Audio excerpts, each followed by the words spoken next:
Bien, ahora sí, seguimos. Habíamos dejado en el principio de utilización de que yo le dije NUT, a Nacho no le gustó, no sé cómo se pronuncia, pero no importa, seguimos, ¿sí? ¿Qué es lo que dice este señor? Que es una persona de carne y hueso, lo escribió en ese libro, Computer Programming as an Art, propone que la refactorización prematura, o la optimización prematura, es la raíz de todo mal en la computación, ¿sí? No nos está diciendo que no refactoricemos o que no optimicemos, sino que veamos cuándo y cómo lo hacemos, ¿sí? Dice que no tenemos que estar preocupados con la eficiencia en los lugares equivocados, en los momentos equivocados. No dice que no lo hagamos. ¿Qué es refactorizar o optimizar para ustedes? Está bien, pero ¿en qué aspecto, por ejemplo?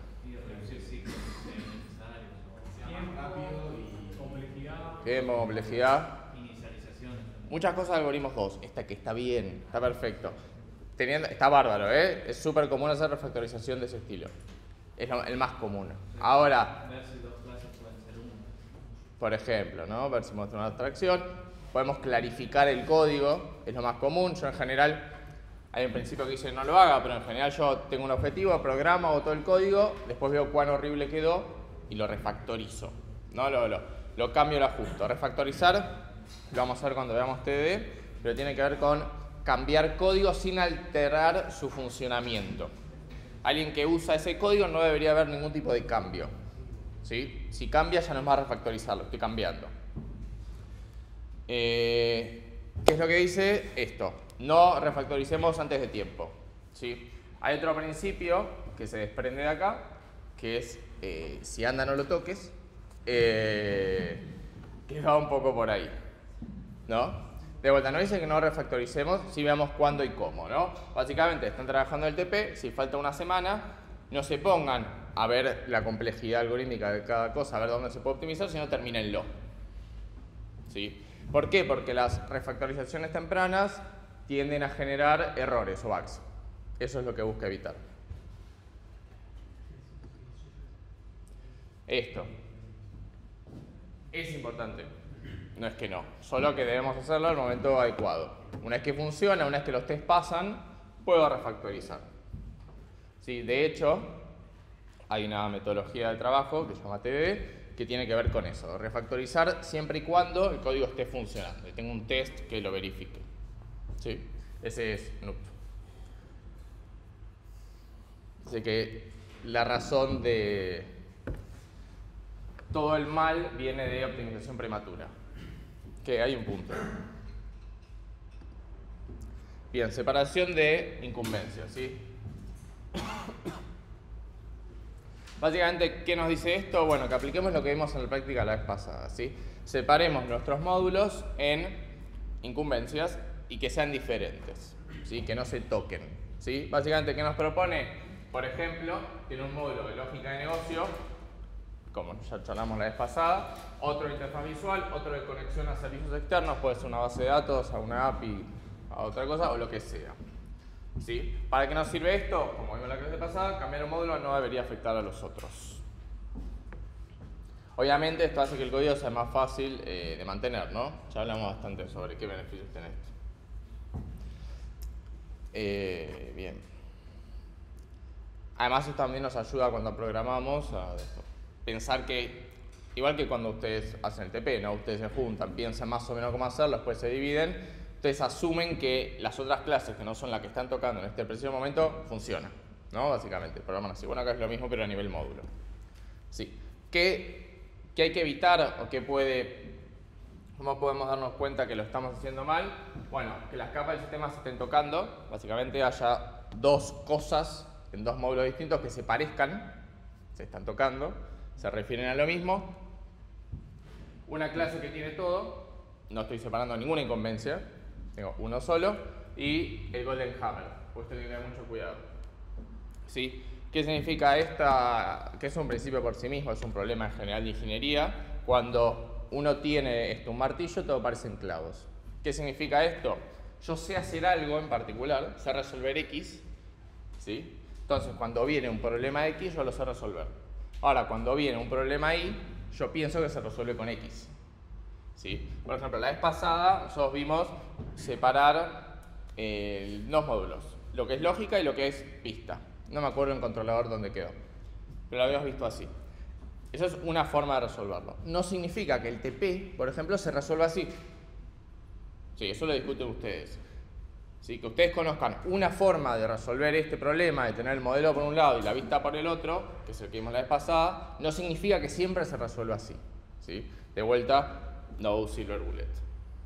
¿Sí? Hay que tener mucho cuidado con esto cuando a uno le gusta mucho algo en particular, la inteligencia artificial, un cierto tipo de base de datos, un algoritmo en particular, un tipo de dato en particular tipo hash, ¿sí? O grafos, y a partir de ahí todos los problemas salen con eso que yo sé. A mí me gustan mucho los grafos, todos los problemas salen con grafos. ¿Sí? No sé si les pasó, es súper común, inclusive en la industria. Tipo, me ha pasado de trabajar con gente que solo sabía inteligencia artificial, entonces pensaba que todo se resuelve con inteligencia artificial. No, no es así. Bueno, eso es lo más importante. Nada, es la materia básicamente, ¿no? Cómo modularizar.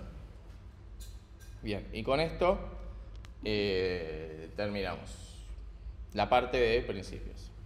Como dijimos, si no venían para nada, ¿no?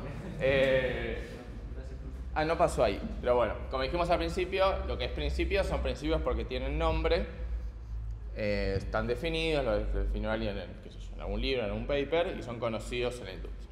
Luego, si la cámara me acompaña, tenemos buenas prácticas, ¿sí? Que básicamente son principios de diseño también. Los objetivos son exactamente los mismos, nos van a ayudar a tomar decisiones, a comparar código, pero son menos definidos, son más abstractos, y no es que son polémicos, pero son más discutibles. ¿Sí? Acá uno puede decir, no, para mí no va así, para mí va de la otra forma, pero puede ser. De hecho, algunos principios que digan, tipo, no, algunas buenas prácticas que digan, no, esto no lo hagamos. De hecho, son bastante más simples estos de entender.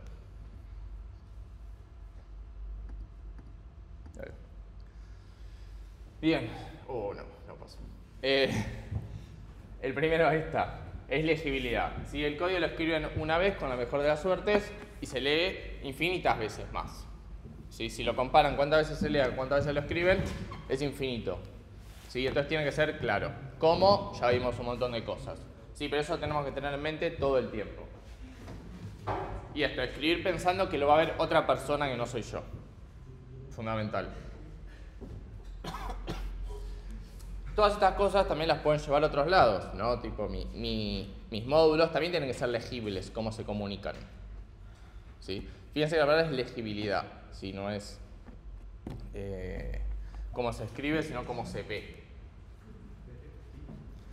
Bien, ahora que trabajan en equipo, cuando trabajan de uno también, pero más o menos cuando trabajan en equipo es súper importante estandarizar, básicamente tener convenciones. ¿Cuáles? Las que más les gusten a ustedes. ¿Sí? Siempre en todo el sistema deberían usar los mismos estándares. ¿Sí? Inclusive entre varios módulos, entre varios servicios, entre varios equipos quizás. ¿Sí? Ahí ya se pone un poco más discutible. ¿Sí? ¿Qué son los estándares que tenemos que elegir? Y en general es cómo vamos a poner los nombres. Vamos a usar Camel Case o Snake Case o lo que sea. ¿Qué formato vamos a usar? ¿Cómo vamos a intentar? Vamos a usar espacios, vamos a usar tabuladores. ¿Dónde vamos a poner las llaves? Porque, nada, o sea, hay gente que piensa que va así y hay gente que piensa que va así, ¿no? Una forma es la correcta, que es esta. Aún así, hay gente que cree que puede hacerlo de otra forma, ¿sí? Lo mismo para intentar, ¿sí? La gente que no resulta bien son los que ponen el tabulador. Si va con espacios la indentación. Pero más allá de si es tabulador o espacio, también cuántos. ¿Van a usar 2 o van a usar 4? Documentación, ¿cómo la vamos a tener? Vamos a tener un PDF poco común. Lo vamos a tener en el README de GitHub, lo más común. ¿Qué va a pasar con todas estas decisiones que tengamos que tomar? Hay veces que dependen del lenguaje. ¿Sí? No es que el lenguaje lo fuerce, pero sí que el lenguaje recomienda un estándar, como vimos con Scala, que recomendaba cuándo poner paréntesis y no, por ejemplo. ¿Va a fallar si no lo cumplimos? No. El compilador no se va a quejar para nada, no le va a importar. ¿Está bien? Pero hay veces que sirve, más que nada cuando a ustedes les da lo mismo, que son 4, van a trabajar siempre en lo mismo. Pero después cuando su proyecto escala y van ingresando más gente, eso, ustedes trabajan en Java en este caso. Ustedes son 4, necesitan crecer, contratan gente. Viene Nacho, que es experto en Java, y ya va a venir con los estándares de Java. Entonces le va a ser más fácil introducirse en su proyecto si siguen los estándares de Java. No significa que no puedan usar otra cosa, como las llaves mal puestas. Pero va por ahí, porque seguimos el del lenguaje. Python tiene el suyo. Python, por ejemplo, usa Snakecase. A mí me parece horrible el Snakecase, personalmente. Aún así en Python se usa Snakecase y hay que usarlo. De hecho, la gente que programa en Python está súper acostumbrada a usarlo. En Java es Camelcase, ¿verdad? Camelcase para variables.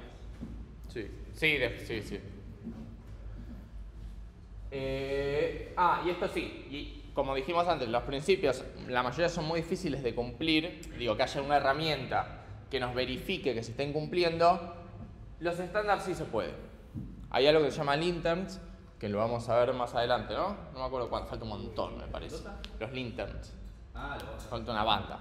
Pero son herramientas básicamente que nos fuerzan, nos fuerzan a seguir un formato del código. Por ejemplo, cuando nosotros lo corremos, verifique que los espacios sean espacios y no tabs, por ejemplo.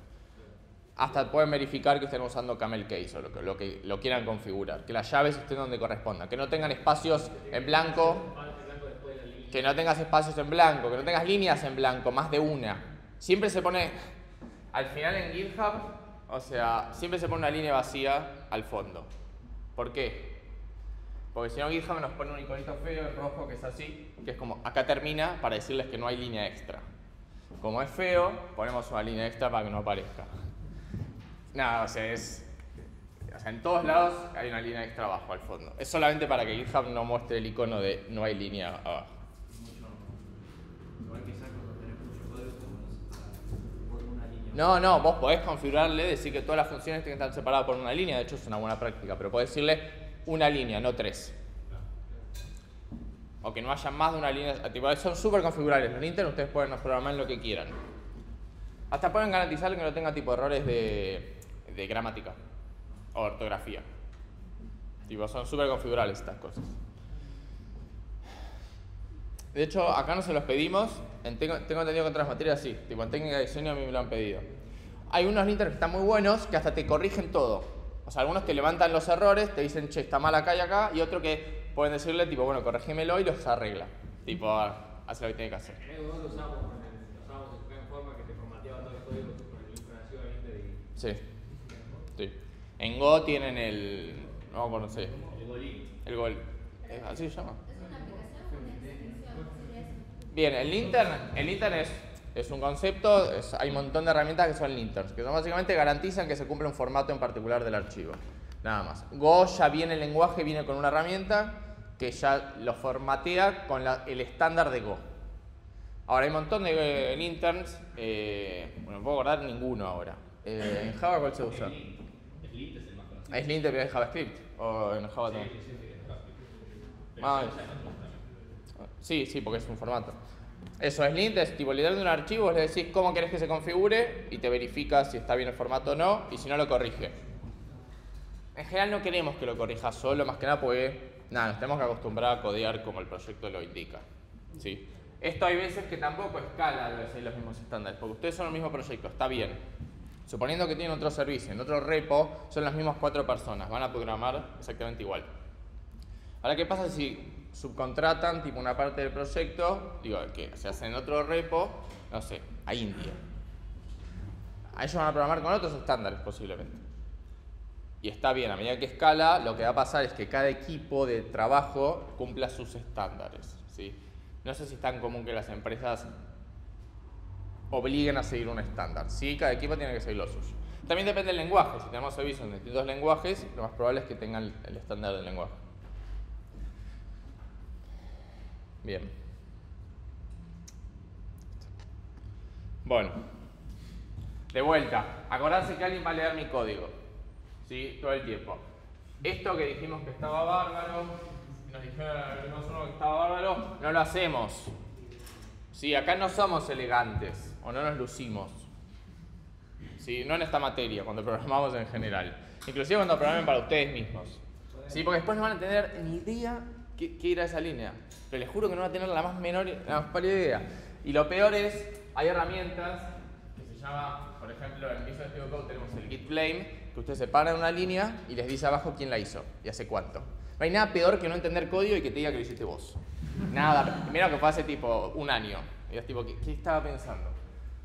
¿Por qué? Porque a veces el código, a ver, en Java es difícil hacer todo en una línea, o si no se pone funcional puede empeorarlo bastante, pero no es un lenguaje que se preste mucho al single line. Podría ser igual, pero... poder se puede, pero no se entiende. Tipo, hay otros lenguajes tipo C, JavaScript, no es un lenguaje, pero es una forma de escribir que se llama Regular Expressions, que puede ser un infierno si no lo hacemos bien. Igual todos los lenguajes que tipo tienen punto y coma podés hacerlo en una línea. Eso es lo Sí, no, a ver, si ustedes ponen 2 puntos y coma en la misma línea, son el demonio en la tierra. O sea, bajo ningún concepto ponemos 2 líneas juntas. Eso seguro, eso seguro. Igual, por ejemplo, hacer B igual la operación return B. Creo que queda. O sea, por ahí. Con un if decís. No, por ejemplo, B igual, o sea, una variable igual, una operación. Y después hacer return B. Cuando podés hacer return. No, bueno, pero eso es obvio. Sí, eso seguro, eso sí, no, estamos hablando de líneas de más de 100 caracteres. Sí, no, cosas complicadas o que uno aprovecha y, qué sé yo, llama una función y adentro uno de los parámetros no tiene el parámetro directo, sino que lo tiene que modificar, entonces llama una función ahí adentro para modificarlo y que se le pase a la otra por afuera y que se le tiene que sumar o restar uno. Nada, al pedo. lo tenés más adelante, pero hay una... Sí, hay una más adelante. De la regla de los 80. No tengo con 80, 80 es el default por... No, es medio molesto. Es verdad que es medio molesto. Además, a mí hay lenguajes que son muy de... Ya qué sé yo, que está... No es que está mal, no es que está bueno que se exceda de 80, pero qué sé yo, a veces en JavaScript queda más legible que es una línea larga a que sea tipo que te corte a la mitad y baje. Porque no hace el linter, tipo te corta ahí. O sea, donde esté te corta y queda feo después. No, queda pésimo. ¿Recomiendas si por ejemplo tenemos, ya que estamos con los textos, que tenemos esto, punto esto? A ver, no tanto, pero ¿no? Lo más probable es que esté mal porque rompes el que vimos la vez pasada. Podemos hacer punto espacio, Enter. Sí, enter. Sí, eso sí se hace. Más que nada, con funcional lo hacemos todo el tiempo. Tipo, va por ahí. Por ahí. O hay un patrón que se llama builder que va por ahí, tipo ese tipo de cosas, sí. En general ese tipo de cosas son cuando funciones son objetos que se van retornando a sí mismos. Entonces ustedes siempre que hacen punto están llamando a un método de la misma instancia. El builder va por ahí. Bueno, seguimos. Bueno, nombres. Martin Fowler, espero estar acordándomelo bien, el autor, dice que en programa de ingeniería de software hay 2 cosas muy difíciles. Una es, ¿cómo se llama? Eliminar elementos de caché, limpiar caché, y otra es nombrar nuestras cosas. ¿Sí? Es realmente un arte y es la raíz de todos los males. ¿Sí? Y esto es un principio o esto es una cosa que tenemos que tener todo el tiempo. ¿Sí? Ah, mira, la puse acá. Esto es invalidación de caché. Si no lo puedo nombrar, o me está costando mucho, lo más probable es que esté mal. ¿Sí? O lo estoy nombrando y me está quedando feo, me rompe alguna de las cosas que vamos a decir, lo más probable es que lo estoy pensando mal.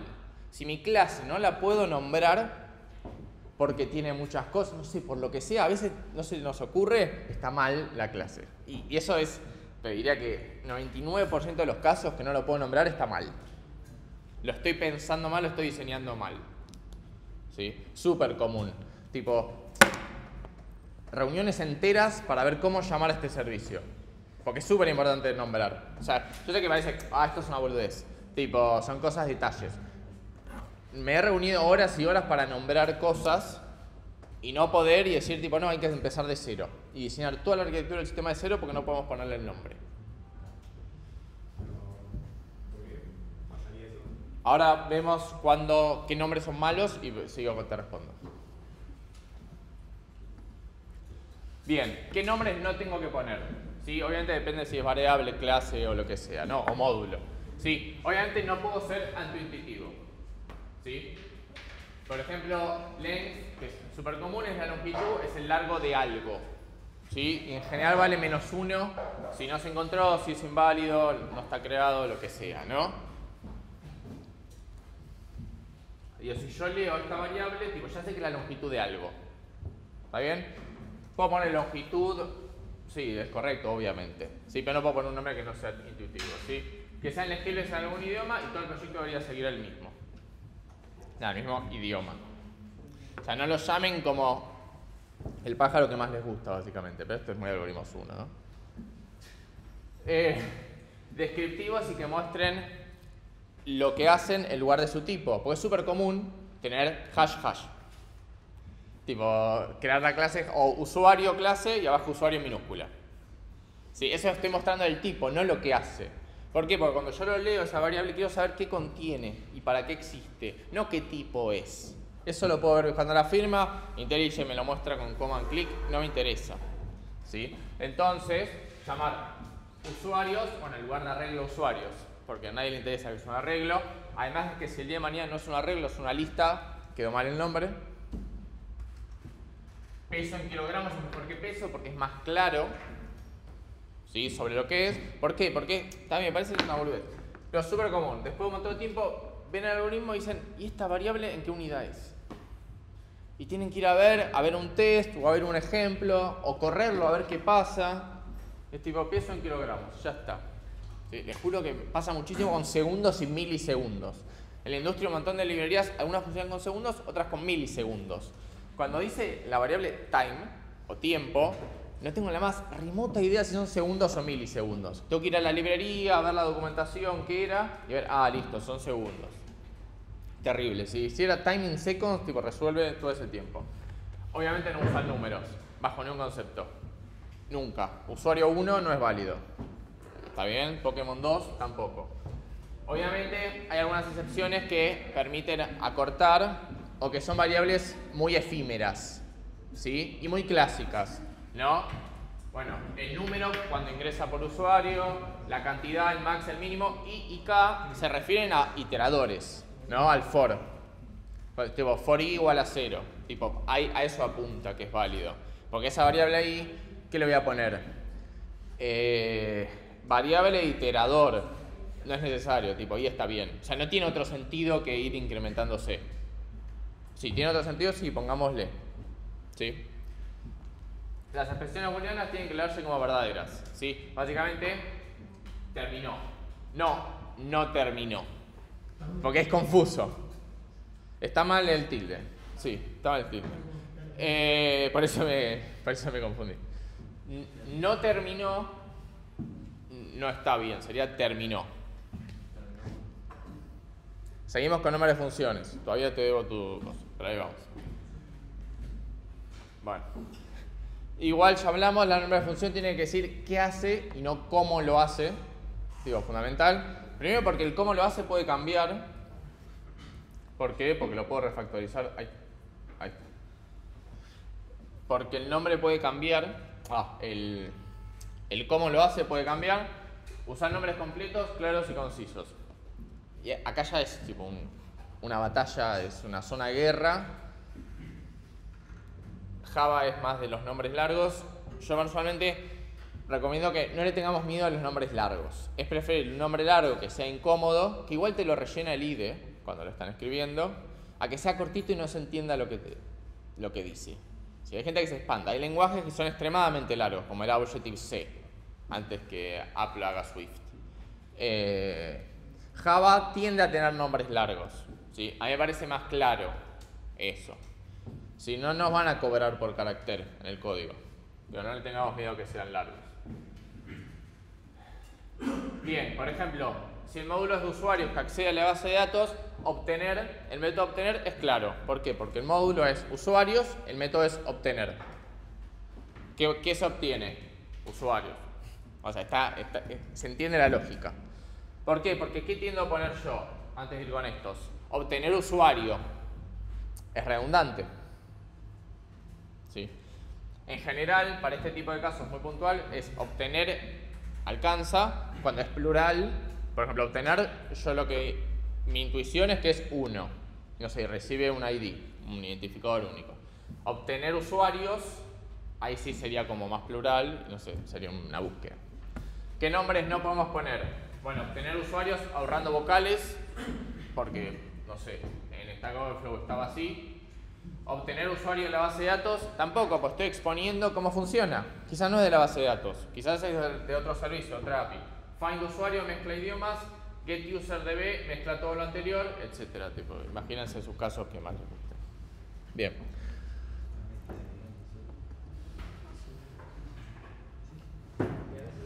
Bien, ahora sí, antes de seguir, porque ahora sí ya cambio. ¿Por qué si no lo puedo nombrar, siguiendo todas estas cosas que dijimos, está mal? Es porque lo más probable es que esté rompiendo algo de todo esto, algún principio de diseño. Y si lo pienso dos veces, en general sale cuál. ¿Sí? Lo más probable es que está haciendo más de una cosa. O no tiene sentido directamente. Tiene que estar este código en otro lugar. Son los dos casos más frecuentes.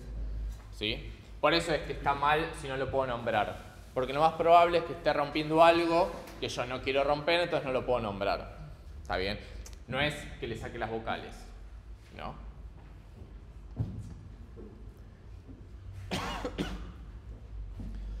Bien, sobre los métodos, tratar que no dependan de un orden de ejecución y la recursividad, esto, solo cuando ayuda la legibilidad y solo se permite un llamado a sí mismo.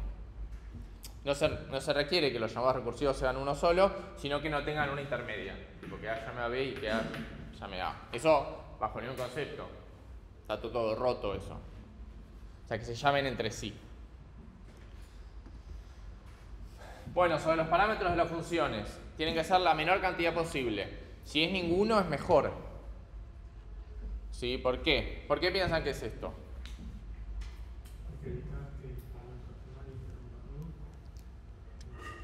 Está bien, el pensamiento es muy de validar la entrada. Está bien. Está todo bien. Está todo bien, validado, no es necesario. Cuando hay muchos parámetros es medio incómodo de leer también, ¿no? Es medio incómodo de leer, también. ¿Qué implica? Es verdad, sí, es cierto, es un buen punto. ¿Qué implica que tenga muchos parámetros además? ¿Qué hace la función? Hace muchas cosas. Posiblemente hace muchas cosas o requiere muchas cosas y está mal ubicada. Sí, exactamente. ¿Y los constructores? Hay truquito a hacer esto. Los constructores en general no pueden recibir más.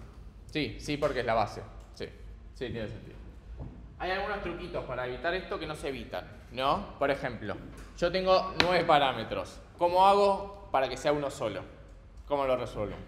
Sin perder ninguno. Clase parámetros. Eso es lo mismo, no vale tampoco. ¿Está bien? Porque es lo que tendemos a hacer en general. ¿Qué es lo que pasa? Yo tengo mi función que busca usuarios en la base de datos, que recibe, qué sé yo, el contexto de datos del usuario, de algunos datos, y cuando empiezo a meter flags, en lugar de meter los flags uno al ladito del otro, tipo booleanos, meto el clásico y legendario objeto options, tipo opciones. Y ahí adentro meto todos los flags. Entonces, ¿cuántos parámetros tengo? 2. El contexto del usuario y las opciones. Nada, rompí todo esto. ¿Sí? Pero super mega tendemos a hacer eso. ¿Sí? Es una red flag. Tienen que estar ordenados para algún criterio y mantenerlo. ¿Qué significa esto? Por ejemplo, ¿cómo los son ordenar? De más significativo, es lo recomendado, de más significativo a menos significativo. ¿No? Por ejemplo, si tiene que recibir algo clave que tiene que estar sí o sí, lo mando primero y si hay algo opcional va después. ¿No? Ese aspecto va. O por ejemplo, por jerarquías. O sea, es medio difícil de explicar. Pero supongamos que, no sé, en un sistema de alumnos de un montón de facultades, el parámetro tiene que recibir la facultad y el usuario. Bueno, yo pondría primero la facultad y después el usuario, en ese orden, porque nada, el usuario está dentro de la facultad. Un tema de jerarquía. ¿Pueden ponerlo al revés? Sí, elijan el criterio que más les guste, pero manténganlo. ¿Sí? Una pregunta de los parámetros. Sí. ¿Puede ser que en Java, cuando son valores inmutables, se les pasa por pueden variar si lo paso con getters. Son objetivos distintos. Tipo, el constructor es cómo querés que quede después de la creación. Que tiene que ser un estado válido. Que eso lo hablamos cuando hablamos de constructores. Después el resto son modificaciones. De hecho, o sea, no va a esto, ¿no? Pero la instancia de un objeto siempre tiene que tener un estado válido. Y válido que se corresponde a su modelo de negocio. No sé, en el TT3 no puede haber una pieza que inicialmente no tenga, qué sé yo, forma de moverse y que se la seteen después en ejecución. ¿Sí? Es fundamental, es un estado inválido si no tiene forma de moverse. Distinto es que no tenga, por ejemplo, no sé, el jugador que empiece sin fichas y se los dé después, o que el jugador empiece sin Pokémon, no lo sé. No está mal, ¿sí? Pero el jugador existe, es válido sin Pokémon. ¿Sí? O que el Pokémon arranque, no sé, qué sé yo, sin nombre. Tipo, no, es inválido un Pokémon sin nombre. ¿Por qué hacemos esto? Porque puede pasar que, boludeando, lleguemos a una ejecución donde necesitemos que la instancia usarla y esté en un estado inválido y puede generar funcionamiento no esperado. ¿Sí? Entonces siempre tratemos que esté válido, ¿sí? Desde el inicio. Esto. Bueno, chequear que los parámetros sean válidos. Esto en general no lo hacemos. ¿Por qué? Porque yo programo muy bien, entonces yo sé que yo estoy del otro lado muchas veces. O sea, estoy haciendo una clase que está súper adentro del modelo, por ejemplo. El usuario no toca nunca el modelo directo, porque el usuario maneja a través de la interfaz. La interfaz no conoce el modelo. Entonces yo sé que soy yo. ¿Sí? No tengo que verificar que el Pokémon sea null, por ejemplo. ¿Sí? En general no validamos. En JavaScript no validamos nunca porque todo es válido. Hay veces que, por ejemplo, Java puede validar por nosotros si lo hacemos bien. De hecho, ya desde el vamos te valida que la variable sea el tipo que corresponda. JavaScript no. Y se pueden meter, por ejemplo, annotations para los parámetros, ¿no? Y que validen directamente. Sí, las annotations son Sí. poderosas. Sí. Bueno. Y todas estas son cosas que no cumplimos después. Pero todas estas son red flags. Más que nada, es que este código no escala. O sea, si no cumplimos más que nada, no escala ni de casualidad. O sea, no pasan semanas hasta que ya no sirve más esta función porque creció demasiado. Los parámetros no deberían alterarse. O sea, la función no debería modificar ningún parámetro que recibió. Deberíamos pensar que todo es escala y que es inmutable. Y en todo caso, si lo quiero modificar, retornar una instancia nueva. ¿Sí? A veces que es incómodo, porque a veces que el método mismo lo hace. O sea, es el objetivo del método, ¿no? Por ejemplo, quizás la clase juego no sabe cómo envenenar al Pokémon. Entonces llama una función que envenena al Pokémon. Recibe el Pokémon y lo envenena. Literalmente la función altera ese Pokémon. ¿Sí? En ese caso sí está bien. Acá pusimos un ejemplo de merge sort. Tipo, ordena, tiene el sentido.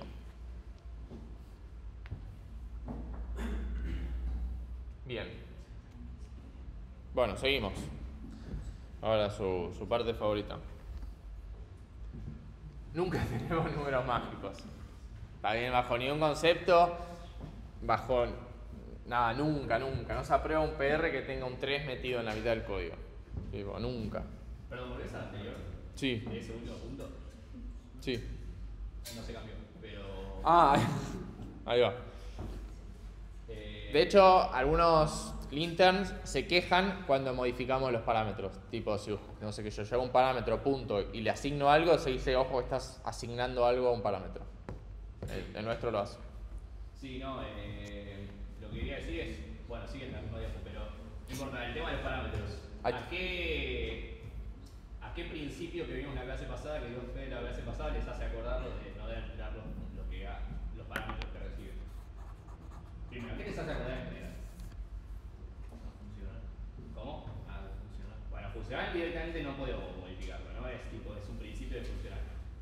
No, pero si nos remontamos a en Go, las variables que están ahí, salvo que sean punteros, o sea, yo las modifico adentro del coso y el Go, la función es ese, digamos, yo lo que se ve afuera no se cambia nada. Pero bueno, supongamos que es algo que se modifica afuera, como es una lista o lo que sea.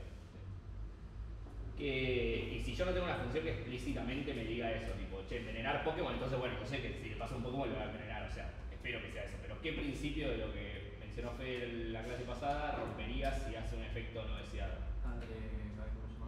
asombro. El de asombro, exacto. El de menos asombro. El principio de menos asombro, que es el de que yo espero que tenga la menor, sino casi ningún efecto adverso, además del que obviamente espero de la función, ¿no? Así que está muy ligado, ¿no? O sea, las cosas se repiten también porque van todo de la misma mano, o sea, no es que este principio está separado de todo lo demás, o sea, las cosas conviven, ¿no? Y por eso en principio sí, vamos a ir a detalles puntuales. Nada, como para que lo vincule también con cosas que se pasan. ¿Qué es tipo lo más común? Tipo, qué sé yo. Tengo una función que hace algo y para hacer ese algo tengo que ir a la base de datos a buscar un dato. No sé, un dato puntual. Ahora, yo sé, porque en general yo estoy del otro lado también, del que usa esa función, y sé que ese dato también lo voy a necesitar más tarde. ¿Sí?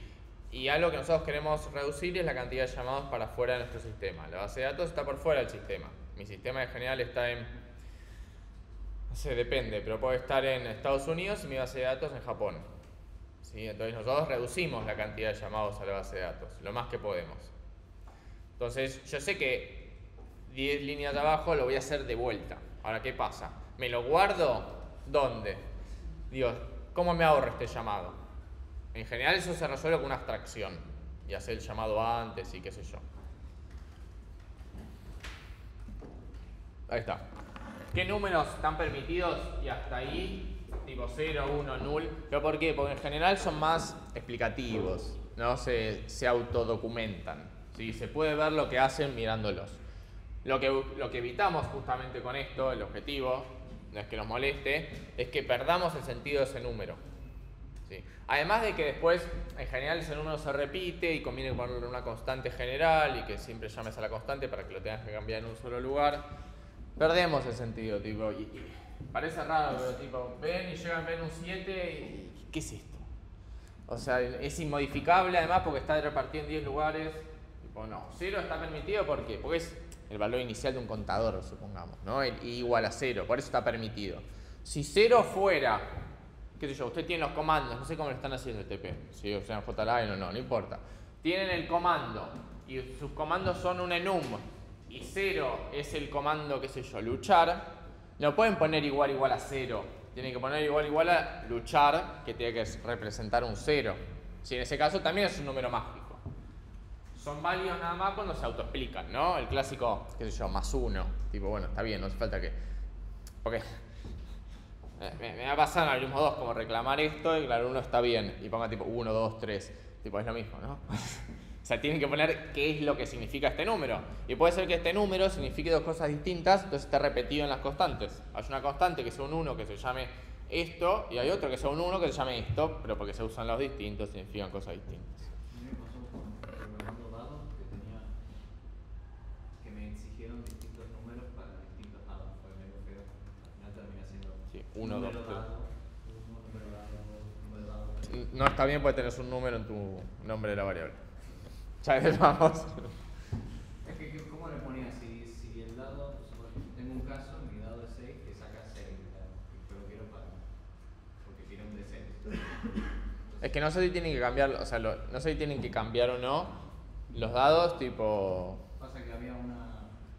O sea, ese número en realidad es un valor, no importa cuál es el valor. Entonces, si vos querés hacer configurable, lo puedes poner por parámetro, por configuración, y es un array de números, y ya está. O sea, números válidos. No sé por qué te importa saber que haya una instancia de un 3. No, tipo es un 3. Que depende del problema. Está como un caso de que das un dado que se va al número. Después tenés un case, que es si es un 2, pero en lugar de poner si es 2. Si es el caso B, hace esto.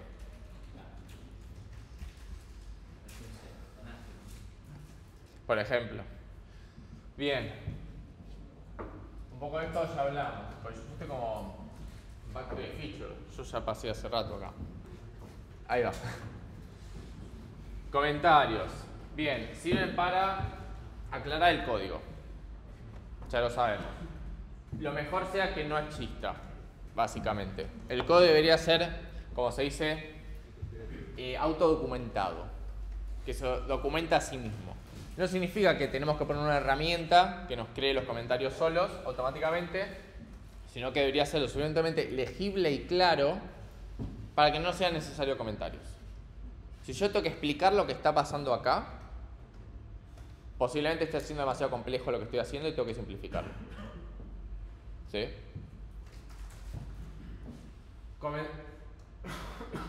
¿Para qué sí sirven esto? Comentar alguna sentencia poco intuitiva o controversial.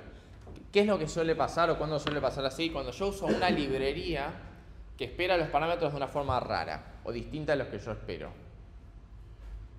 ¿Sí? Que se maneja, qué sé yo, yo tengo camel case, usa snake case, porque es así. En Java no tenemos este problema, pero en JavaScript vale todo, tipo, está lleno de estas cosas. Digo, cosas que tengo que hacer sí o sí. Tipo, la función de hashing. Tipo, sí, obvio que no es clara y no es concisa, pero puedo poner un comentario explicándolo. ¿Sí? O hay veces que esto, hago un llamado a otro servicio que no depende de mí. Los datos me vienen de una forma rara y tengo que hacer algo raro para acomodarlos como yo quiero y lo comento. No, pasa que me vienen así, entonces acá los acomodamos. Tipo, punto. Y documentar la fuente del algoritmo. Esto, tipo, lo saqué de tal lugar. De vuelta, esos canales para algoritmos complejos. ¿Por qué? ¿Para qué creen que lo tengo que documentar? Más allá de que me lo reclame mi corrector de algoritmos. No, y es que alguien te va a acusar de copyright directo, no te van a mirar el código. Para que esta persona cuando lea sepa dónde sacaste la función. ¿Y para qué sirve eso? Para que puedan ir al lugar y ver más a fondo. Está bien. En general estamos trabajando. No nos interesa saber exactamente tipo, cómo funciona, salvo en un caso particular. ¿Por qué me interesaría a mí ver de dónde salió? Es una fuente confiable y pues está mal. Tipo, si está funcionando mal. Muchas veces, demasiadas veces, tenemos un bug y vemos nuestro código y funciona y en un momento tenemos que empezar a debuguear esto. Bueno, ¿y esto de dónde salió? Bueno, lo hizo tal. Bueno, vamos a ver a tal. Vamos a googlear. Che, estoy usando este algoritmo que se llama así. ¿Alguno tuvo este problema? Siempre sucede. Y hay veces que tengo que ir a la librería y meter debuggers ahí, tipo console logs adentro de la librería. Ahí ya es un camino de ida. Pero sucede. Esto es obvio, deben ir antes del código. Literalmente en la línea superior. A eso se refiere. No en un archivo distinto antes, en una entrega anterior, sino exactamente arriba, no más lejos. Tipo, el código se lee así, de arriba para abajo, de izquierda a derecha, como cualquier texto en castellano. Por eso va el comentario arriba, porque el comentario explica lo de abajo. Si no, ya pasó. Y no debería haber muchos comentarios. O sea, muchos comentarios. Justo el otro día, y yo estaba pensando en esto, tengo un problema y estaba viendo una librería. Digo, que no me funcionaba como yo esperaba y me metí en el código a verlo. Estaba lleno de comentarios. Lleno, pero lleno, ¿eh? No era código, no era nada de todo esto, sino que eran to-dos. ¿Saben lo que son to-dos? O sea, yo estoy programando, tengo mi código que funciona bien y esto quedó medio feo. O estaría bueno que haga esto, pero no tengo tiempo ahora, porque además no lo necesito ahora quizás. Shangri. O esto, no tengo tiempo para refactorizarlo. ¿Qué hago? Agrego un to-do. Tipo, che, deberíamos modificar esto. ¿Está bien? En general, no sé cómo tu experiencia, pero en general nunca nadie resuelve los to-dos. Nunca. Hoy quería un to-do. Ahí va. Nunca nadie resuelve los to-dos, salvo cuando es... No, lo que sí yo hago es... Estoy programando, quizás algo que sé que me va a llevar un tiempito, varias horas o varios días. Entonces quizás, ustedes quieren avanzar, no trabarse en algo particular y le ponen to-do. Tipo, che, para mí mismo del futuro, tipo, che, no te olvides de validar, agregar un if acá para validar esto. No, uno a veces quiere probar primero el end-to-end, ver que lo que estén haciendo funciona y después ver los casos borde. Entonces, tipo, anotan el to-do, tipo, revisar esto, pero es para ustedes mismos. Además, ¿por qué? Porque ¿para qué lo agrego? Además, porque cuando yo agrego el PR y me olvidé de ver el to-do, viene Nacho y me comenta, tipo, che, estás agregando esto. Además lo agrego en general mal, para que quede claro que no lo agrego. Por ejemplo, si están programando en inglés, lo agrego en el castellano. Para que quede claro que no va. O sea que no. Si alguien lo ve, esto no debería estar. Sí, el to-do es más que nada lamentablemente por una cuestión de tiempo. O sea, si vos tenés todo el tiempo del mundo y estás to-do, sos a la leche. Ahora, si vos estás muy urgido y estás a las chapas y todo, bueno, dejás un to-do como diciendo esto anda blandito. Pero es una cuestión de tiempo, ¿no? O sea, siempre es deuda técnica más que nada, no es algo que es tipo, che, esto no anda, lo dejo y a ver si alguien más lo resuelve y que un to-do. no hagan eso. No hagan eso con sus compañeros. Tipo, no digan to do. To fix. Claro, to do, hacer que ande. No, tipo, porque, o sea, su compañero va a ver eso y va a decir, tipo, che, pero yo necesito que ande. Por ahí lo hace eso y ustedes dicen, jajaja, me salió bien. No lo hagan. Eso es de muy mala persona. Si tienen el tiempo que le digan dedicar a hacer la funcionalidad que tienen que hacer, lo hacen. Ahora, si no les sale de la forma más linda posible, lo dejan andando, ponen un to-do y lo hacen ustedes mismos a futuro o eventualmente si ustedes se rompieron la cabeza y no les salió, bueno, ven si alguien más... Claro, pide ayuda, pero es corto plazo, ¿no? No largo plazo. Porque yo lo que vi, que igual está mal usado, yo lo vi en una librería open source. ¿Sí? O sea, básicamente hay un montón de personas que están colaborando. Entonces, nada, ustedes en cualquier momento pueden entrar a una librería y ver qué to-dos hay y arreglarlos, básicamente, no ajustarlos. Nadie resuelve eso ni en esa librería porque esa no es la forma tampoco de laburar en open source. En general se labura con issues. GitHub arriba tiene, de cada proyecto tiene issues, desaparece en su proyecto también, que ustedes pueden decir, viene cualquiera, te marca un issue y te dice, como si fueran bugs, como si fueran feature request, esto, tipo, che, quiero que esta librería haga esto, se te crea un issue. Encontré este bug, se crea un issue. Así se labura en general con open source, no con to-do en el mitad del código porque tenés que ir a ver el código. Por si no quedó, no lo dijimos, pero un to-do es literalmente esto, tipo un comentario que dice to-do, 2 puntos. Tipo, hacer esto. Esto es un to-do. Tipo, es literalmente un comentario. Lo puse barra barra porque es en Java. Tipo, no sé, en otros es numeral lo que corresponda. Bien. Terminamos con... vimos principios, vimos buenas prácticas. Agregamos una cosa más. Sí, ahí está. Bien. Hay algo que se llama bad smells. Son malos olores. Puede ser que nos pongamos repetitivos, ¿sí? En algunas cosas, esas cosas las vamos a pasar más rápido, ¿sí? Pero ¿por qué se llaman malos olores? Porque son aspectos del código que quizás no son red flags, pero deberían llamarnos la atención. Nosotros veníamos viendo errores, hasta ahora estos serían warnings, ¿sí? Pero ¿por qué se llaman bad smell? Porque tiene que ver con una analogía con la heladera. Tipo, si la heladera huele mal, lo más probable que haya algo podrido. Ahora, puede ser que estemos cocinando algo que tenga un olor muy fuerte, tipo repollitos de Bruselas. Yo los odio, pero mi novia cocina muchísimo. O algo con mucho olor. Entonces, eso no está mal, tipo, está bien, simplemente sucede. Entonces, un bad smell es algo que lo tenemos que mirar y decir, tipo, hay algo que puede estar mal acá. Quizás no, y seguimos de largo porque estaba todo bien. Y volvemos con su... Hay herramientas que directamente detectan. Sí. Code smells. Code smells, sí.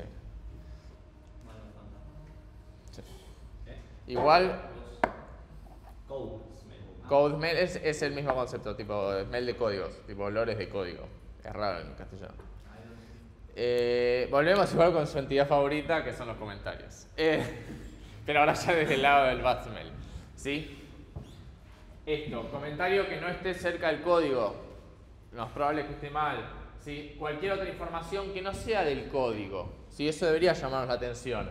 Por ejemplo, esto, issues, to-dos, ¿sí? Deuda técnica, che, deberíamos ajustar esto.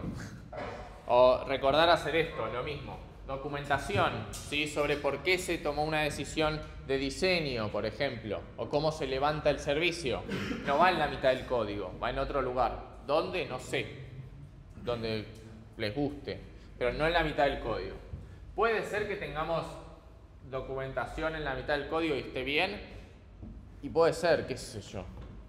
Deuda técnica, pasa que todo esto no es organizable en el código. Pensemos en un proyecto de miles y miles de archivos. Yo no voy a estar recorriendo el código para ver, che, ¿qué deuda técnica tenemos? ¿Qué tenemos que ajustar?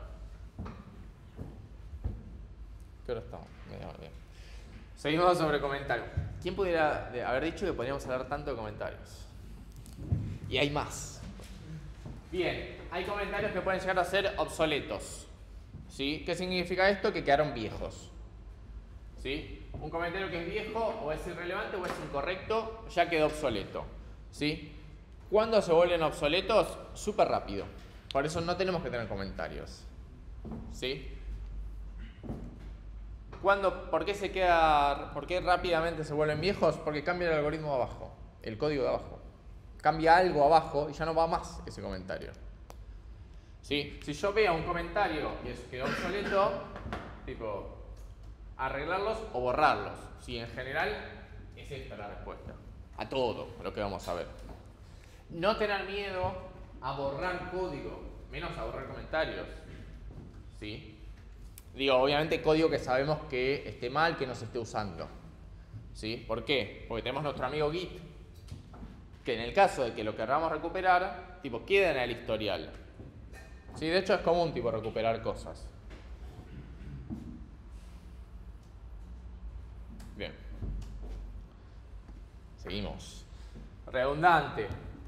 Por ejemplo, si se describe algo que se describe solo, no lo agregamos. Si es suficientemente claro, y obviamente que es subjetivo, pero se entiende, ¿no? No hace falta que esté. Tiene que ser autocomentado, entonces no deberían existir los comentarios, y qué sé yo, quizás sí. Deberíamos hacer nuestro propio lenguaje sin comentarios, para probar que se puede. ¿Qué problema tiene este código? Tenemos, esta es la firma de una función, que es súper larga, y el comentario arriba. Saben que, de hecho se los exigíamos en los anteriores algoritmos, que las funciones tengan su documentación arriba. Básicamente, qué parámetros reciben, qué retornan y si lanzan alguna excepción. Esto ya depende del lenguaje, ¿no? ¿Qué tiene de mal esto? Que es redundante. ¿Por qué es redundante? Porque ya está en la firma de la función. O sea, está en el código. Claro, o sea, no dice nada básicamente. O sea, no agrega nada que no esté acá. Ejemplo clásico de algoritmo 2, cuando tipo, o sea, para completar, le ponen esto acá y ya está. Tipo, no cambia nada. Lo importante es que digan qué es lo que hace. Hay herramientas que lo generan esto así y ustedes lo completan. Y de hecho el intern lo pueden configurar para que los obligue a tener estas firmas. Que ustedes los odian escribir, yo los odio escribir. Me encanta cuando estoy leyendo código y que lo diga arriba. Y que ya me diga qué es lo que hace, que me resuelva las dudas. Porque además acá yo puedo decir que este parámetro tiene que estar en esta forma, por ejemplo. Y no validar yo. Digo, yo asumo que viene así y no validar. ¿Sí? Entonces puedo especificar. Súper útiles cuando uso librerías de otra persona, ¿no? Es el mismo concepto. De hecho, cuando yo pongo command y pongo el mouse arriba, nos muestra esto en realidad. Esto también, pero primero nos muestra esto y nos dice, no, esto es esto, esto es esto. Usarlas así. Ahí donde irían las pre por condiciones. Sí. Tiene un nombre, este comentario arriba de la función, que no me estoy acordando cómo se llama. ¿Vos te acordás? Se llama JSDoc, pero digo, nombre conceptual, teórico. No puedo acordar, pero sí, igual sí, va todo eso. Sí, las precondiciones van en parámetros, postcondiciones que retornan. Sería eso. Ni idea. Es fácil, no sé una idea. Cabecera. Cabecera. Sí, no me puedo acordar, que no lo usé jamás. Pero bueno, entonces el código, si no agrega nada, lo saco. En este caso lo tengo que mejorar, no tengo que sacar. Si todas nuestras firmas de las funciones tienen que tener arriba la explicación. Seguimos. El código comentado. Se comenta cuál es la lógica de por qué lo comentamos. Puede ser relevante en el futuro. ¿Qué pasa? Luego de un tiempo ya nadie sabe hace cuánto está, se pierde al toque, nadie lo borra porque puede ser útil todavía o lo puede estar usando otra persona. ¿Sí? Nunca sucede que se descomente ese código. ¿Sí? El código espera, saca raíz, ahí eso lo saqué del libro, y es menos relevante a medida que pasa el tiempo. ¿Por qué es menos relevante? Porque el código de los costados, arriba y abajo, se va a ir modificando, se va a ir ajustando, y ese no. Nadie va a modificar un código comentado. Entonces, ¿qué pasa? Que cambiemos el nombre de las variables, ya no sea válido, que eliminemos variables, creamos nuevas, lo que sea, que cambiemos la convención, y esto sucede, que en la mitad del desarrollo nos pongamos todos de acuerdo y bueno, a partir de ahora usamos camel case. Sucede. Los niveles de indentación, tipo esas cosas suceden. ¿Qué pasa, por ejemplo? No sé, hay gente que cuando tiene una asignación de tipo de mapas, tiene no sé qué son las claves, quiere que las claves delineantes de la lista de longitud. Pero suponiendo que esta es la clave 1, esta es la clave 2, esta es la clave 3, que todos tengan los valores en el mismo nivel de indentación. ¿Sí? Sin importar la longitud de la clave, va a ser el de la más larga. Y esto en la mitad del proyecto lo pueden cambiar y decir, no quiero más esto. Hay un montón de reglas que puedo agregar si tengo ganas de molestar. Lo borramos siempre, tipo, está en Git. En Git o en el sistema de repositorio que ustedes usan Git porque los obligamos. Pero digo, en la vida real, el que usen. Tipo, siempre está ahí. Y terminamos con comentarios. Ya está por siempre, no hay más. Bien, funciones de muchos argumentos, ya hablamos, tienen que ser pocos, ninguno es mejor, más de 3 ya es cuestionable. Ahí tienen como un número concreto, tipo 3. Que tiene que esto un número mágico. ¿Está bien? ¿Por qué? Porque esto hace que haga muchas cosas nuestra función de repente. Bien, hablamos de banderas la vez pasada, creo que estamos. Hablamos de banderas, de flags, ¿sí? Booleanos para especificar cosas de la función. ¿Sí? Que yo use flag es un flag que que la función lo más probable es que haga más de una cosa. Si hace más de una cosa, estoy haciendo las cosas mal. Es probable. Puede ser que esté bien, puede ser que esté bien. ¿Sí? Como ya dijimos 1000 veces, pocas cosas están talladas en piedra acá. Está tallada en piedra, las llaves acá, eso sí, es totalmente legible de la otra forma. ¿Cómo ponen eso? ¿Cómo? Hay una sola forma de ponerle. O sea, no sé por qué hay dudas. ¿Y acá? ¿Dónde lo vas a poner? No, para mí ya va. Tenés 2 líneas al pedo y esta para que te queda sola. Para indicar cuando cierra. Pasa que todo el mundo sabe Visual Studio Code, en Visual Studio Code te lo permite el segundo. Sí, pero lo podés, o sea, es configurable. Porque tiene un linter desde el vamos que te... Lo mismo cuando ponen enter abajo, te pone donde vos querés escribir, efectivamente lo adivina y te rellena con espacios o tabs antes. Lo que ponga, tipo te lo... No me encontré con el En settings.json, el Visual Studio Code. Yo uso el Visual Studio Code, por eso me lo sé. Yo en Visual ponía enter y lo ajustaba todo porque me ponía A veces pasa que se da cuenta que están haciendo las cosas mal, que les falta un paréntesis o algo. Cuando ponen enter, ¿viste? Y los ponen en un lugar incorrecto, dicen, están haciendo cosas mal. Igual, y también el switch como que identa distinto. El switch es raro. Yo jamás en mi vida usé un switch. O sea, no tiene- Posta, jamás usé un switch que no sea fuera de este techo. O sea, posta jamás usé un switch. Bien, funciones muertas. Básicamente son funciones que no son llamadas. Quizás pueden venir en general de 2 cosas. Porque alguien pensó que iba a estar bueno. You are not gonna do it. No lo vas a necesitar. O porque se dejó de usar. Básicamente, tipo, cambió el código que lo usaba, se refactorizó, que yo cambié, no es más necesario, no se usa. Es más común ese. En general la gente no programa de más. Mantenerlo no tiene ningún tipo de sentido porque nuestra complejidad aumenta, ¿sí? O en realidad podríamos disminuirla de forma gratis. Podríamos borrarlo, la complejidad del sistema bajaría y el sistema seguirá funcionando porque nadie lo está usando. Puede ser difícil de identificar a veces. Hay algunos lenguajes que se dan cuenta, más que nada cómo las declaren, cómo los usen. Tipo TypeScript se da cuenta cuando no lo están usando porque analizan todos los archivos y se están fijando, los imports de los archivos y se fijan dónde están. Hay otros que no. Sí, JavaScript no. También puede ser que haya flujos enteros que estén muertos. Sí, que es más difícil de ver todavía. ¿Cuándo sucede esto?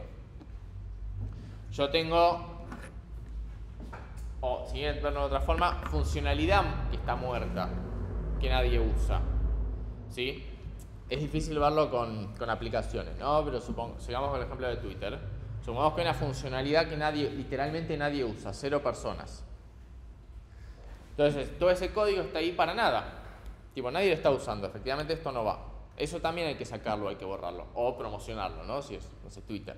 Pero ¿por qué pongo ese ejemplo? Porque en general uno tiene un servicio para que use, que hace un montón de cosas, tiene un montón de código, un montón de modulitos adentro, para que use, no sé, otro módulo quizás, o usuarios directamente.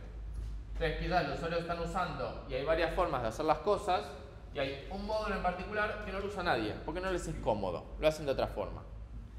Es difícil de identificar eso, porque yo en este caso no sé cómo me están usando.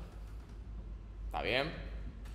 Tipo, tendría que ir a preguntarles a cada uno, tipo, che, ¿cómo me estás usando? No funciona. Hay herramientas que sirven, que se meten adentro del código, en producción, en nuestro servicio, y cada vez que reciben un pedido para ejecutar código, para ejecutar sus propias líneas, anotan por qué líneas pasaron. Entonces los ponemos a funcionar y después de un tiempo vemos qué pasó y vemos cuántas veces se pasó por cada línea. Obviamente flujos comunes deberían haberse pasado 1000 veces, y si nadie pidió pasar por una función en particular, esa función va a estar en 0 y sabemos que la podemos borrar. Pero es mucho más difícil de ver esto. ¿No tiene un nivel que avisa esta función o esta variable nunca se usa? En IntelliJ me parece que sí. Hay veces que es parte del lenguaje y veces que es parte del IDE. En IntelliJ sí. Java, no sé si se queja si no usas una función. Podés configurar el lintern para que lo haga y que no te deje hacer funciones. Que igual el lintern no suelen ser tan inteligentes para revisar todos los módulos y darse cuenta de eso. Puede ser que sí igual. TypeScript, que es un framework sobre JavaScript, no te deja, falla. No compila porque no lo estás usando. ¿En C al compilador le puedes poner una flag? Sí. Claro, sería lo mismo que en TypeScript, sí. No me acuerdo cuál es. Ahí va. Bien. Sí. Bien. Seguimos. Vamos con smells generales. ¿Sí? Quizás no les pase tanto ahora, pero básicamente ahora podemos tener en un mismo archivo, en un punto Java, distintos lenguajes. ¿Sí? Quizás no de programación. ¿Sí? Pero por ejemplo, tiene un XML, un YAML, un JSON, que son archivos para guardar datos, para almacenar datos, en realidad para transportar datos, tener en la mitad del código. ¿Sí? Suele ser bastante común.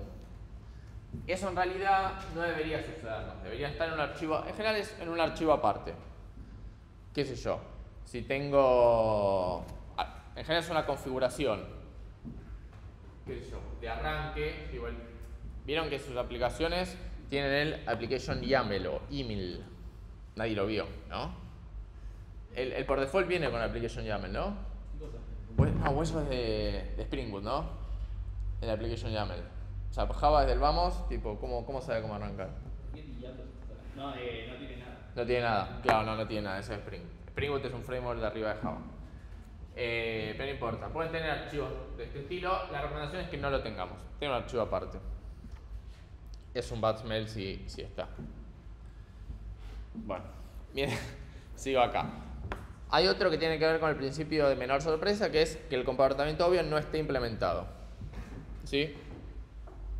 Ahí está. Cuando pongo el mouse, actualiza a veces. Una función clase es implementar lo que el otro espera que implemente. Si no sucede, el otro desconfía, tiene que ver el código, pierde tiempo. Y en general lo va a buscar, se para y lo va a buscar al otro.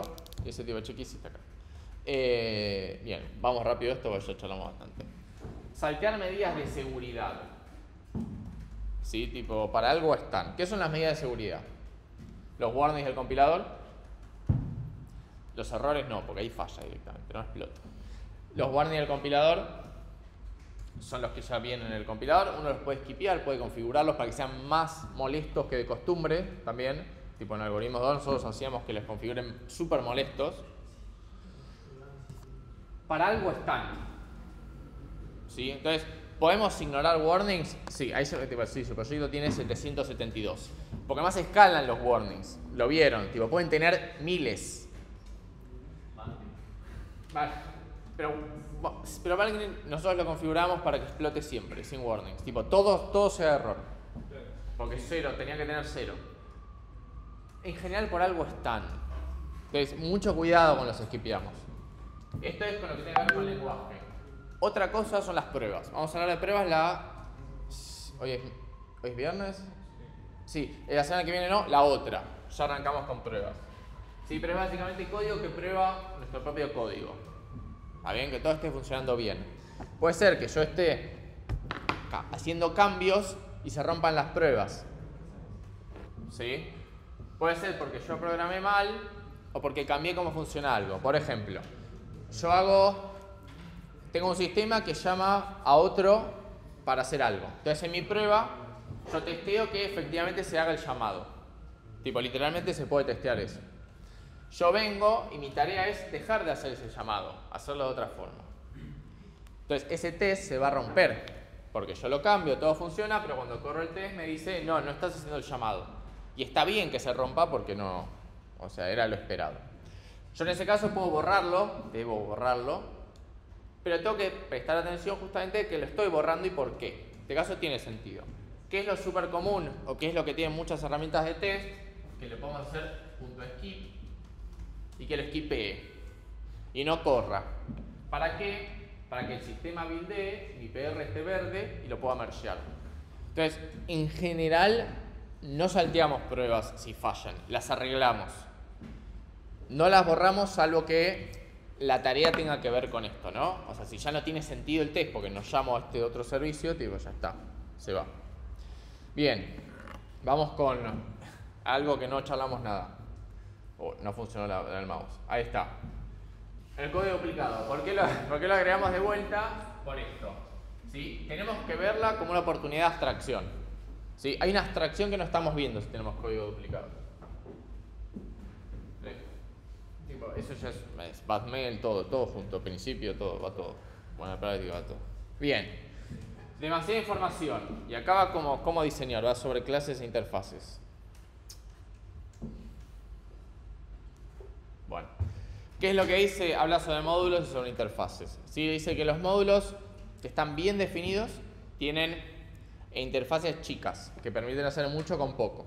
Yo tengo que llamar poquitas funciones de ese módulo para hacer algo. Lo contrario es que ese módulo tenga muchas funciones y yo tengo que llamarlas a varias para hacer lo mismo. ¿Sí? Y no pasó todavía. Ahí está. ¿Está bien? Módulos mal definidos tienen interfaces anchas y profundas. ¿Sí? Una interfaz bien definida es equivalente, no dispone de muchas funciones, ¿sí? Hace poco acoplamiento. Cuantas menos funciones, hay menos probabilidad de acoplamiento. Cuantas más opciones le dé, cuantas más métodos tenga mi interfaz, es más fácil que el otro se acople. Una interfaz mal definida, me corrijo, provee muchos métodos que el usuario tiene que llamar, ¿sí? Por otro lado, por fuera de módulos de interfaces, escondamos los datos, las funciones auxiliares, las constantes, etc. ¿Sí? ¿Qué significa esto? Poner privado lo que tenga que ser privado. Usar constantes para lo que tenga que usar constantes. ¿Sí? Y bueno, y en el último caso, súper simple, no crear clases con muchos métodos o atributos. Esto es un principio, que no está en principios, que es de ocultamiento de información. Pero lo hablamos cuando empezamos con objetos, ¿no? La primera clase de objetos. Bien, ya quedan pocas. Sobre Batman general, código muerto, similar a las funciones, ¿sí? Pero esto va mucho más concreto, ¿sí? A lo mucho más chiquito, ¿sí? ¿Qué puede ser código muerto? If que llegan condiciones que no suceden o que suceden siempre. Que esto no es lo mismo que if true, o if false. No apuntamos a eso, apuntamos a condiciones reales que nosotros creemos que a veces suceden y a veces no, pero en la práctica siempre suceden o nunca suceden. ¿Sí? Es difícil de ver esto a veces. De vuelta, no apuntamos al if true, o al tipo, a código que realmente funcione. Cuando tenemos excepciones usamos try catch, ¿sí? Pero hay veces que ponemos try catch por cosas que nunca fallan. ¿Sí? Hay veces que en Java hay funciones que nos piden que metamos try catch o que pongamos el throws arriba. Pero si el catch nunca es llamado, está código a pedo. Switch case con case que nunca sucede, ¿no? Ya sabemos, el código muerto, igual que el código comentado, se pone viejo, nadie lo modifica y nada, queda viejo con el tiempo. Lo borramos directamente. ¿Sí? Porque ya charlamos un montón. Separación vertical, súper trivial. Variables y funciones deben definirse cerca de donde son usadas. Tipo, eso es en el texto. Tipo, no puede estar la función en la línea 10 y en la 1200 otra función que lo está usando. Tiene que estar cerquita. Porque es más fácil de seguir el código. Si no, tienen que estar ir y volviendo y es muy difícil. Igual un Batmail. Depende del lenguaje, ¿no? Pero si mi clase tiene 1000 líneas, y lo más probable es que no esté bien hecha la clase, ¿no? O sea, si tiene mucho código, 1000 líneas es un montón de código. Tenemos líneas de 4000 también, clase de 4000, pero no está bien. Pasa que uno a veces piensa que uno programa bien o diseña bien y dice, no, esto lo voy a hacer escalable, qué sé yo, y con los años no escala. O ya creció demasiado y es muy costoso de desarmar, ¿no? Mi clase de 4000 líneas y puede ser costoso de refactorizar, de ajustar eso. Inconsistencias, ya lo hablamos. Tipo, va con el de menor sorpresa, sigan las convenciones que usan, sean inconsistentes. Acoplamiento artificial, esto no hablamos. ¿Sí? Acoplamiento no es algo que nosotros queremos, no queramos que las clases dependan entre sí, que los módulos dependan entre sí, no lo hagamos artificialmente a propósito. Básicamente, hay veces que nos acoplamos por detalles. ¿Sí? Por ejemplo, yo tengo un enum, ¿sí? Que quizás es útil en 2 módulos, entonces lo meto en uno. Entonces el otro tiene que llamar al que lo tiene solo para usar ese enum. Entonces ya están acoplados, solo por ese enum. ¿Sí? En general en esos casos, abstracción. Un tercer módulo, o no sé, lo que corresponda, que usen los dos, ¿no? ¿Podemos hacer un módulo en Es común hacer lo que se llama utils, digo, para funciones muy generales, ¿sí? Para constantes también. Porque Java me tira una warning que, bueno, este NUM, digamos, es público, debería estar en su propio Java. Sí, es que sí. No, es que es común, sí. Lo mismo para constantes y ese tipo de cosas. Tomarse el tiempo para dónde pongo mi código, mi constante, ¿sí? ¿Por qué? Porque si quizás es una función chiquitita, que es un 1% de mi módulo, pero otro lo necesita, voy a estar acoplándolos por un 1% nada más. Y quedan acoplados. Ya cualquier cambio de este módulo, el otro lo tiene que adoptar. ¿Cuánto nos quedan? Quedan. Bien. Sí, pero quedan menos 9, así que yo tengo que terminar. Sí. Future Envy. O sea, NVIDIA, es medio raro el nombre, más por la parte de funcionalidad, pero es NVIDIA de funcionalidad. ¿Qué pasa? Los métodos de una clase deberían interesarse por los métodos y más que nada por los atributos de esa misma clase y no por los de otra clase amiga. ¿Sí? ¿Por qué? Porque en ese caso están envidiando a la otra clase. ¿Sí? Ahora vamos a ver un ejemplo.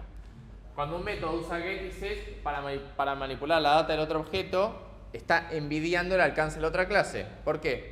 Porque yo tengo la otra clase y yo necesito los atributos de la otra y tengo que hacer un montón de get o de set, estoy envidiando estar directamente en la otra clase. Pues si yo estoy en la clase, no tengo que hacer get y set. El atributo está disponible.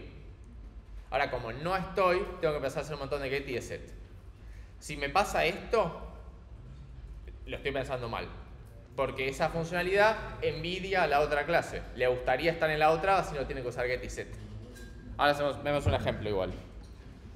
Es más complicado de lo que parece, pero es el que busqué el libro y preferí seguir este. Por ejemplo, nosotros tenemos esta clase que es empleado que trabaja por hora, que no es relevante,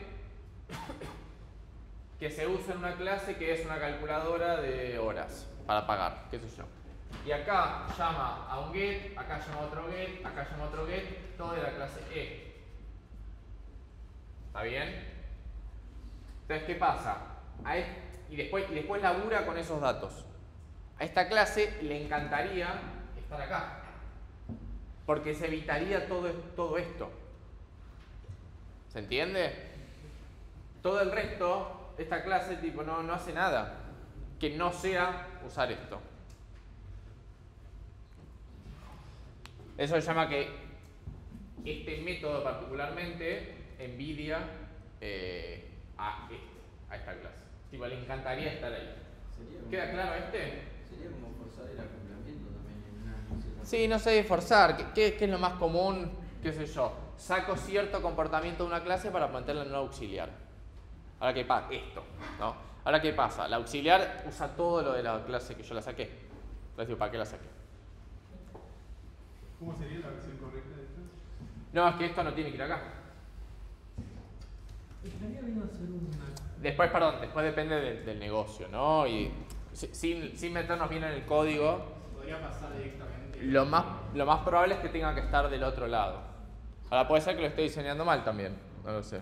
Nada de todo esto tiene una sola solución, depende del problema. Una clase auxiliar dentro de una clase que sea protege. ¿Vos decís declarar una clase dentro de otra? A IntelliJ ya no le gusta. No me dijo nada.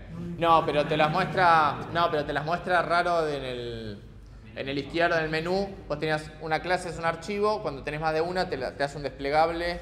Ya te queda feo. No, ya te. Es un drop down de cosas, ¿no? Es una Claro, no. ¿Sería que reciba directamente los atributos? ¿Podrías recibir los atributos? Sí, podrías. Es otra opción. Es que depende del problema. Tipo, yo no sé si esta clase tiene más cosas abajo y calcula otras cosas. Porque si calcula otras cosas tiene sentido. Ahora, si solo hace esto y quizás convenga al otro lado, no lo sé. Por eso depende del problema. Pero sí, también es otra opción. Pasa que lo que yo te decía, Sí.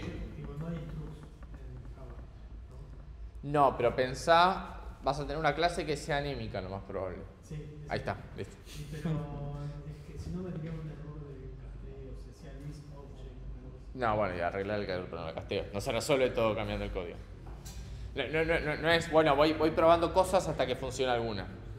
Porque después viene el PR y en NH te dice, no, ¿por qué lo haces así? Queda rarísimo. Tipo, usaba array list. Pues le decís, no pude array list, no sé por qué. No le gustaba al compilador. Bueno, hacelo igual.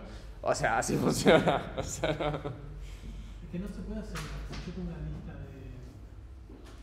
O sea, tengo lista de object, Sí. pero no puedo especificar de qué quiero que esté dentro. En cambio, con un clase auxiliar, sí. le puedo- ¿Por qué no podés especificar qué tenés?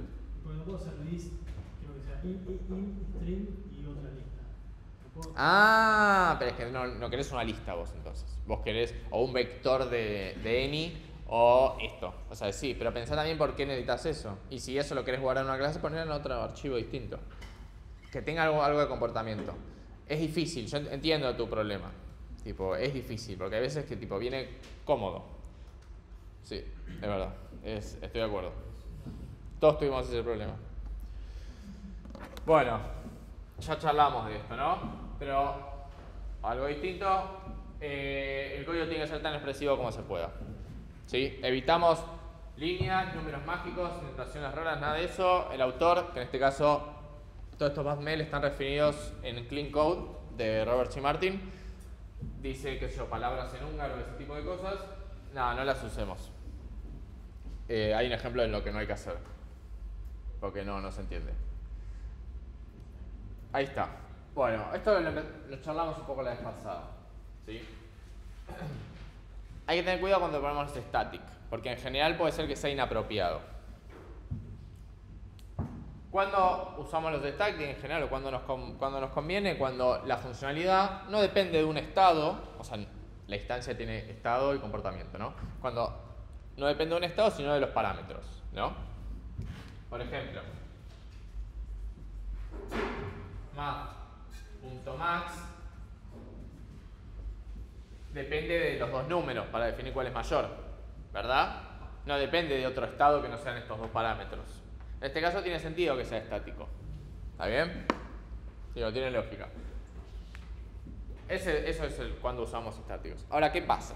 Cuando nosotros hacemos este tipo de cosas, perdemos el polimorfismo, ¿sí? Porque no podemos hacer que una clase reimplemente esos distintos algoritmos. ¿Está bien? Entonces hay que pensar, más que nada, cuando hago estáticos, si realmente quiero perderlos o no. ¿Está mal tener estáticos? No, tengámoslos, está bien. Tipo, el de math es un ejemplo clarísimo. En general se prefieren no estáticos ante la duda, nada más. ¿Qué sería lo opuesto al estático y no estático? Cualquiera que no sea estático. Pero ¿qué? Ponerle 1.max3 en vez de poner max. No, o sea, en el caso sería así. Sería math m igual a new math m punto max. No me acuerdo cómo se llama. 1, 3. No tiene sentido hacer esto, porque nunca me interesa el estado de math, ¿sí? Pero nada, pierdo como la posibilidad de hacer el polimorfismo.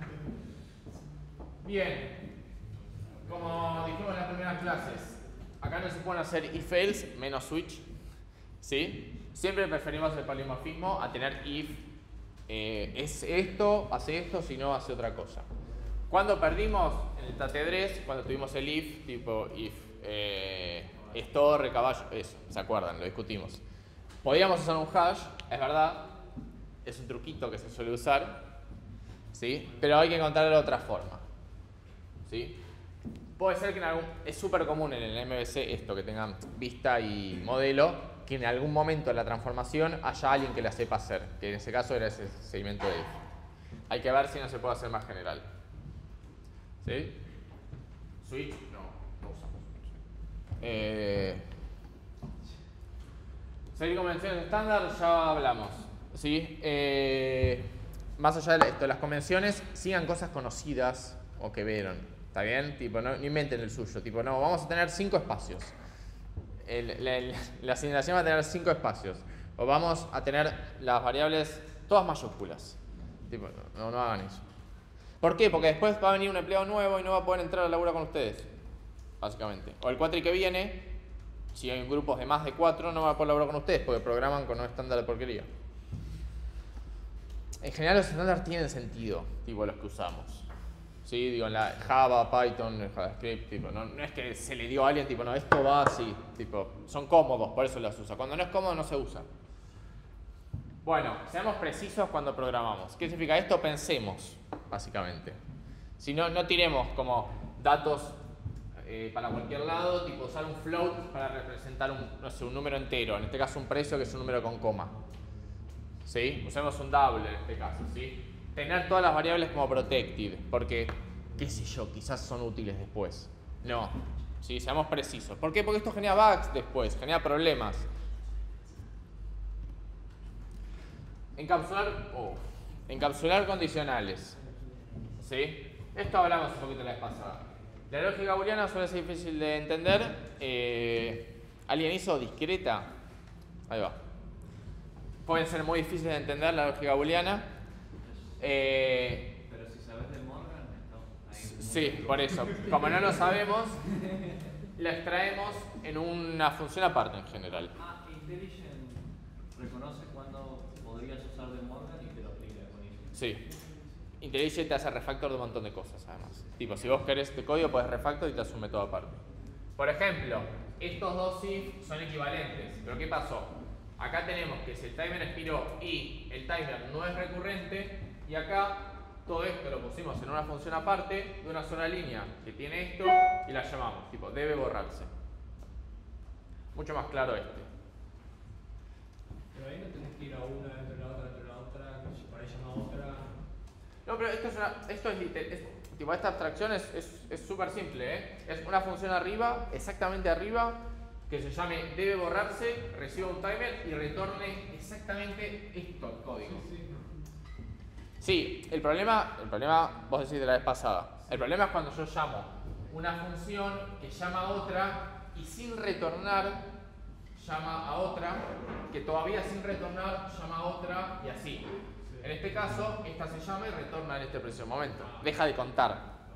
El problema es cuando tengo un montón de anidadas. Bien. Esta refactorización es trivial, ¿no? Es literalmente copiar y pegar más arriba. De hecho, para usar JavaScript escala, tipo lo podíamos hacer con funciones tipo arrow functions, tipo una sola línea. La llamábamos debe borrarse igual esto. Y acá ya lo llamábamos así. ¿Java tiene arrow functions así de una sola línea? ¿Tipo JavaScript de escala?